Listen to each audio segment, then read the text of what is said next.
ಮಾದಿಗರ ಒಕ್ಕೂಟಗಳ ಸಂಘಟನೆ ವತಿಯಿಂದ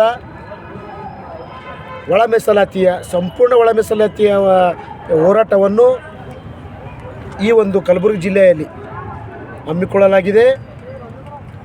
ಈ ಒಂದು ಹೋರಾಟ ಮಾದಿಗರ ಒಂದು ಒಳಿತಿಗಾಗಿ, ಮಾದಿಗರ ಮುಂದೆ ಉನ್ನತ ಶಿಕ್ಷಣಕ್ಕಾಗಿ, ಆರ್ಥಿಕವಾಗಿ, ರಾಜಕೀಯವಾಗಿ, ಸಾಮಾಜಿಕವಾಗಿ ಮುಂದೆ ಬರ್ತಕ್ಕಂಥ ದಿನಗಳಲ್ಲಿ ನಮ್ಮ ಪೀಳಿಗೆಗೆ, ನಮ್ಮ ಸಮುದಾಯಕ್ಕೆ ಮುಂದೆ ಬರ್ತಾವಂಥ ವಿದ್ಯಾರ್ಥಿಗಳ ಪೀಳಿಗೆಗಳಿಗೆ ಒಂದು ಭವಿಷ್ಯಕ್ಕಾಗಿ ಈ ಒಂದು ರಾಜ್ಯ ಸರ್ಕಾರ ಸುಮಾರು 1 ವರ್ಷದಿಂದ 2 ವರ್ಷ ಸಮೀಪ ಆಯಿತು. ಸುಪ್ರೀಂ ಕೋರ್ಟ್ ಒಂದು ಆದೇಶ ಮಾಡಿತ್ತು. ಆಗಸ್ಟ್ 1ನೇ ತಾರೀಕು ಆಯಾ ರಾಜ್ಯಗಳಲ್ಲಿ ಒಳ ಮೀಸಲಾತಿಯನ್ನು ಆಯಾ ರಾಜ್ಯಗಳ ಅಧಿಕಾರ ಕೊಟ್ಟಿದೆ, ಮಾಡ್ಬೋದು ಅಂತೇಳಿ. ಆದರೆ ರಾಜ್ಯ ಸರ್ಕಾರ, ಸಿದ್ದರಾಮಯ್ಯನ ಸರ್ಕಾರ 1.5 ವರ್ಷ 2 ವರ್ಷ ಸಮೀಪ ಆದ್ರೂ ಆ ಒಂದು ಒಳ ಮೀಸಲಾತಿಯ ಕೂಗನ್ನು ಕೇಳಲಾರದೆ ನಮ್ಮ ಸಮಾಜವನ್ನು ಬಹಳ ಒಂದು ವಿಕೃತವಾಗಿ ನೋಡ್ಕೊಂಡು ಬಂದಿರತಕ್ಕಂಥ, ಅದು ಲಾಸ್ಟ್ ಒಂದು ಸಮಯದಲ್ಲಿ ಒಂದು ಭಾಳ ಇಡೀ ರಾಜ್ಯಾದ್ಯಂತ ಒಂದು ದೊಡ್ಡ ಪ್ರಮಾಣದ ಹೋರಾಟವನ್ನು ಮಾಡಿದಾಗ ಇಡೀ ವಿಧಾನಸೌಧಕ್ಕೆ ಮುತ್ತೆ ಹಾಕುವ ಸಮಯದಲ್ಲಿ ಹಿಂಗಾದರೂ ನಡೆಯೋದಿಲ್ಲ, ಮಾಡಬೇಕು, ನಮ್ಮ ಬುಡಕ್ಕೆ ಬರ್ತದಂತ ತಿಳ್ಕೊಂಡು ಒಂದು ಒಳ ಮೀಸಲಾತಿಯನ್ನು ಜಾರಿಗೆ ಮಾಡಿದ ನಂತರ ಇನ್ನು ಕೆಲವೇ ಒಂದು ಕೆಲವೇ ದಿವಸಗಳಲ್ಲಿ ಮಾಡಿದ ನಂತರ ಪೋಸ್ಟ್ಗಳು ಕರೀತಾರೆ. ಪೋಸ್ಟ್ಗಳ ಪ್ರಕಾರ ಅಂದ್ರೆ ಒಳ ಮೀಸಲಾತಿ ಪ್ರಕಾರನೇ ಪೋಸ್ಟ್ಗಳು ಕರಿಬೇಕಲ್ಲ. ಆ ರೋಸ್ಟ್ರ್ ಪ್ರಕಾರ, ಹೊಸ ರೋಸ್ಟ್ರ್ ಪ್ರಕಾರ, ಒಳ ಮೀಸಲಾತಿ ಪ್ರಕಾರ ರೋಸ್ಟ್ರ್ ಕರೆದರೆ ನಮ್ಮ ಸಮಾಜದ ಸೋದರರ ಅಂತ ತಿಳ್ಕೊಂಡು ಇವತ್ತು ನಮ್ಮ ಮಾದಿರಿರ್ಬೋದು, ಒಲೆಯರಿರ್ಬೋದು, ಸಮಗರು ಇಲ್ಲೆಲ್ಲ ಜಗಳ ಅಂದರೆ ನಮ್ಮ ಸೋದರರಿಗೆ ಜಗಳ ಹಚ್ಚುವಂಥ ಕೆಲಸ ಯಾರು ಮಾಡ್ತಾಯಿದ್ದಾರೆ ಅಂದರೆ ಅದು ಸಿದ್ದರಾಮಯ್ಯ. ನಮ್ಮ ಜಾತಿ ಬೇರೆ, ನಾವೆಲ್ಲ ಒಂದೇ ಜಾತಿ ಅಣ್ಣ ತಮ್ಮರ ತಿಂತೀವಿ ಇಡೀ ರಾಜ್ಯಾದಂತಲ್ಲಿ.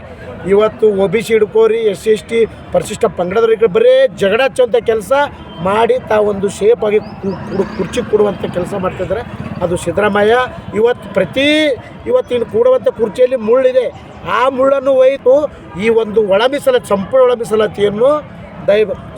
ಮೀಸಲಾತಿಯನ್ನು ಜಾರಿಗೆ ಮಾಡಬೇಕು. 12ನೇ ತಾರೀಕು ಬರುವಂಥ ಒಂದು ಸಂಪುಟ ಸಭೆಯಲ್ಲಿ ಸಂಪೂರ್ಣ ಒಳ ಮೀಸಲಾತಿ ಮಾಡಿ ಈ ಹೊಸ ರೋಸ್ಟ್ರ್ ಪ್ರಕಾರ ಆ ಹುದ್ದೆಗಳನ್ನು 56,432 ಹುದ್ದೆಗಳನ್ನು ತುಂಬಬೇಕಂತ ಕೇಳ್ಕೊಳ್ತೀವಿ. ಮಾಡ್ತಾ ಇಲ್ಲ. ಇದೇ ಲಾಸ್ಟ್ ಟೈಮ್ ಕಾಂಗ್ರೆಸ್ ಸರ್ಕಾರ ಬಂದಾಗ ಆಶ್ವಾಸನೆ ಕೊಟ್ಟು 3 ಸರ್ತಿ ಆಶ್ವಾಸನೆ ಕೊಟ್ಟು ಸುಪ್ರೀಂ ಕೋರ್ಟ್ ಆದೇಶ ಮಾಡಿದ್ರು ಈ ಕಾಂಗ್ರೆಸ್ ಸರ್ಕಾರ ಮಾಡ್ತಿಲ್ಲ. ಈ ಕಾಂಗ್ರೆಸ್ ಸರ್ಕಾರ ಒಂದು ಕೈಗೊಂಬೆ ಆಗಿದೆ. ಇವತ್ತು ಹೇಳಕ್ಕೆ ಇಷ್ಟಪಡ್ತೀನಿ, ಇವತ್ತು ನಮ್ಮ ಅಣ್ಣನ ತಮ್ಮಂದಿರು ಇರ್ಬೋದು, ಯಾರೇ ಇರ್ಬೋದು, ಅವ್ರ ಪರವಾಗಿ ಕಾಂಗ್ರೆಸ್ ಇದೆ, ಮಾದಿರ ಪರವಾಗಿಲ್ಲ. ಹೇಳಕ್ಕೆ ಇಷ್ಟಪಡ್ತೀನಿ, ಈ ದಯಮಾಡಿ ಇಂಥ ನಾಟಕವನ್ನು ಮಾಡಬೇಡ್ರಿ. SC ಮಾದೇಪ್ಪನವರು 56,000 ಹುದ್ದೆಗಳನ್ನು ಇವತ್ತು ತುಂಬಲಾಕ ಹೊಂಟಿದ್ದಾರೆ. ಅದು ಒಳ ಮೀಸಲಾತಿ ರದ್ದು ಮಾಡಿ ಹಳೇ ಯಾವ ರೀತಿ ತುಂಬ್ತಾರೆ ಅದೇ ರೀತಿ ಇನ್ನೂ ಎಷ್ಟು ತಿನ್ಬೇಕಂತೀರಪ್ಪ? ಸಾಕಾಗಿಲ್ಲ, ಇನ್ನೂ ಹೊಟ್ಟೆ ತುಂಬಿಲ್ಲ ನಿಮಗೆ. ನಮಗೂ ಹಂಚಕ್ಕೆ ಕೊಡ್ರಿ, ನಮಗೂ ತಿನ್ಲಾಕ ಕೊಡ್ರಿ, ಎಲ್ಲರೂ ಸಮಬಾಳು ಸಮಪಾಲು ಅಂತೇಳಿ ಹೇಳಿದ್ದಾರೆ ಬಾಬಾ ಸಾಹೇಬ್ ಅಂಬೇಡ್ಕರ್. ಯಾರಿಗೆ ಹೇಳಿದ್ದಾರೆ? ಎಲ್ಲರೂ ಯಾರು ಹಿಂದುಳಿದಾರೆ ಅವ್ರಿಗೆ ಅನ್ಯಾಯ ಮಾಡಬೇಡಿ ಕೊಡುವಂಥ ಸಿದ್ಧಾಂತ ಆದದು. ನೀವು ಅದು ಅಂಬೇಡ್ಕರ್ ಸಂವಿಧಾನನೇ ಮೀರಿ ನೀವು ದಾಟಿ ಹೋಗ್ತಿದ್ದೀರಿ. ಎತ್ತಿದ್ರೆ ಪ್ರಿಯಾಂಕಾ ಅವರು ಸಂವಿಧಾನ ನಡೆಯಲ್ಲಿ ಎಲ್ಲರೂ ಇರ್ಬೇಕಂತ ಹೇಳ್ತೀರಿ. ಈಗ ಯಾವ ಸಂವಿಧಾನ ನಡೆಯಲ್ಲಿ ಇದ್ದೀರಿ ನೀವು ಕಾಂಗ್ರೆಸ್ ಸರ್ಕಾರ? ನಾನು ನಿಮ್ಗೆ ಕೇಳೋಕ್ಕೆ ಇಷ್ಟಪಡ್ತೀನಿ. ಇವತ್ತಿನ ದಿನ ನಮ್ಮ ಒಳ ಮೀಸಲಾತಿ 56,000 ಹುದ್ದೆಗಳಿಗೆ ನಮ್ಮ ಎಲ್ಲ ಮಾದಿಗ ಸಮಾಜವನ್ನು ನಮಗೆ ಏನು ನಾಗಮೋಹನ್ ದಾಸ್ ಅವರು ವರದಿ ಪ್ರಕಾರ ನಮಗೇನು ಸಿಗಬೇಕು ಹಕ್ಕು 15% ಹಕ್ಕಿನಲ್ಲಿ ಒಳ ಮೀಸಲಾತಿ ಮಾಡಬೇಕಂತೇಳಿ ಈ ನಮ್ಮ ಕಾಂಗ್ರೆಸ್ ಸರ್ಕಾರಕ್ಕೆ MP ಮಾದೇಪ್ಪ ಅವ್ರಿಗೆ ನಾನು ಕೇಳೋಕ್ಕೆ ಇಷ್ಟಪಡ್ತೀನಿ. ದಯಮಾಡಿ ನೀವು ಏನು ಆದೇಶ ಮಾಡಿರಿ ಅದು ಹಿಂದ್ಪಡ್ರಿ. ಇಲ್ಲ ನಾಳೆ ಬರ್ತಕ್ಕಂಥ ದಿನಗಳಲ್ಲಿ ಹಳ್ಳಿಯಿಂದ ಇದು ಖಾಲಿ, ನಾವೆಲ್ಲ ಪ್ರಮುಖರು ಬಂದೀವಿ, ಖಾಲಿ ಅಷ್ಟೇ. ಹಳ್ಳಿಯಿಂದ ಹೆಣ್ಣು ಮಕ್ಕಳು, ಹುಡುಗರು, ಯುವಕರು, ಎಲ್ಲ ಏಜಾದವ್ರು ಎಲ್ಲರೂ ಬಂದು ಈಗ ಸಾಯಕ್ಕೂ ತಯಾರಾಗಿದ್ದಾರೆ. ದಯಮಾಡಿ ಆ ರೀತಿ ಮಾಡೋಕ್ಕೆ ಕೊಡಬೇಡ್ರಿ. ಇನ್ನು ನಾಳೆ ಬರ್ತಕ್ಕಂಥ 12 ತಾರೀಕು ಒಳಗಾಗಿ ನಿಮಗೆ ಗಡುವು ಕೊಟ್ಟಿದ್ದೀವಿ. 12 ತಾರೀಕು ಒಳಗಾಗಿ ನಮ್ಮ ಘೋಷಣೆ, ನಮಗೆ ಹಕ್ಕನ್ನು ನಮಗೆ ಕೊಡಬೇಕು, ನಮ್ಮ ಪಾಲನ್ನು ನಮಗೆ ಕೊಡಬೇಕು, ನಮ್ಮ ಊಟವನ್ನು ನಮಗೆ ಕೊಡಬೇಕು. ಒಂದು ವೇಳೆ ಕೊಡದೇ ಇದ್ದರೆ ನಾವು ರಕ್ತ ಚೆಲ್ಲ ಆದ್ರೂ ನಿಮ್ಮ ತಗೋಕ್ಕೆ ಇಷ್ಟಪಡ್ತೀವಿ. ನೀವೇ ಮಾಡಿದ್ರು, ಸದಾಶಿವ ಆಯೋಗನು ಕೂಡ ನೀವೇ ರಚನೆ ಮಾಡಿರಿ. ನಾಗಮೋಹನ್ ದಾಸ್ ಅವರು ರಚನೆ ನೀವೇ ಮಾಡಿದ್ದೀರಿ, ನಾವರು ಮಾಡಿಲ್ಲ. ಅವ ನಮ್ಮ ಸಮಾಜದವನು ಅಲ್ಲ. ನಮ್ಮ ಸಮಾಜದವನು ಇದ್ದೀರು ಅಂದ್ರೆ ಅವ ನಿಮ್ಮ ಸಮಾಜ ಪರವಾಗಿ ಮಾಡ್ಯಾನ ಅಂತ ಹೇಳ್ತಕ್ಕಂಥದ್ದು ಹೇಳ್ಬೋದು. ಅವ್ರು ನಮ್ಮ ಸಮಾಜನೂ ಅಲ್ಲ. ಆಯೋಗ ರಚನೆ ಮಾಡೋದು ನಿಮ್ಮ ಸರ್ಕಾರ. ಅದಕ್ಕೆ ತಿರುವು ಮಾಡಿ ಮತ್ತೆ ಪುನಃ ಇದು ಆಯೋಗ ಮಾಡೋಣ. ಈಗ 15% ನಿಮಗೆ ಗೊತ್ತಿಲ್ವಾ? ಸರ್ಕಾರ 17% ಮೀಸಲಾತಿ ಕೊಡುತ್ತದ. 17% ಕೇಂದ್ರ ಸರ್ಕಾರದಲ್ಲಿ ಅನುಮೋದನೆ ಆಗಿಲ್ಲ ಅಂತ ಗೊತ್ತಿಲ್ಲ ನಿಮಗೆ?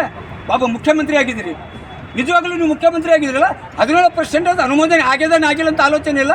17% ಮೀಸಲಾತಿ ಹಂಚಿಬಿಡ್ತೀರಿ. ಏನು ನಿಮ್ಮ ಅಪ್ಪದದು? 17 ಮೀಸಲಾತಿ ಹಂಚಲಕ್ಕೆ ನಿಮ್ಮ ಅಪ್ಪದದು?